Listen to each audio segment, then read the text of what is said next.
യേശു കറുത്തവനായിരുന്നു, യേശു ജൂതനായിരുന്നു, യേശു കാലിഫോർണിയക്കാരനായിരുന്നു, യേശു ഒരു സ്ത്രീ ആയിരുന്നു. ദിവ്യ എസ് അയ്യർ എഴുതി ചൊല്ലിയ ഒരു കവിത കേൾക്കാനിടയായി. ഇതിനെ ഒരുപാട് പേര് അതിരൂക്ഷമായി വിമർശിക്കുകയും അതിശക്തമായി അവരെ എതിർക്കുകയും മാത്രമല്ല അവർ മാപ്പ് പറയണം എന്ന് വരെ ചില മണ്ടന്മാർ പറയുന്നത് കേട്ടു. എനിക്ക് ആ കവിത കേട്ടപ്പോൾ അതിമനോഹരമായ ഒരു കവിതയായിട്ടാണ് തോന്നിയത്. അതിലെ അവസാന വരികളിൽ അവർ പറയുന്ന ഒരു കാര്യമുണ്ട്. യേശു ഒരു സ്ത്രീ ആയിരുന്നു. അതിന് 3 വാദങ്ങളുണ്ട്.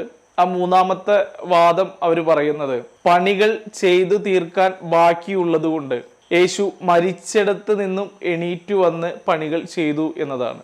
എത്ര ആഴത്തിലുള്ള വരികളാണ്, എത്ര ഉൾക്കാഴ്ചയുള്ള വാക്കുകളാണ് എന്നതാണ് നമ്മൾ അതിൽ നിന്ന് മനസ്സിലാക്കേണ്ടത്.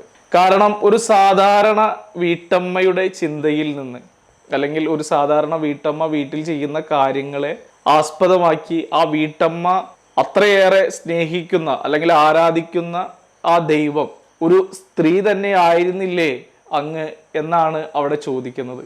ഇത്രയും മനോഹരമായ വരികൾ എഴുതിയ ദിവ്യ എസ് അയ്യർക്ക് മാഡത്തിന് ഒരുപാട് അഭിനന്ദനങ്ങൾ അറിയിക്കുന്നു.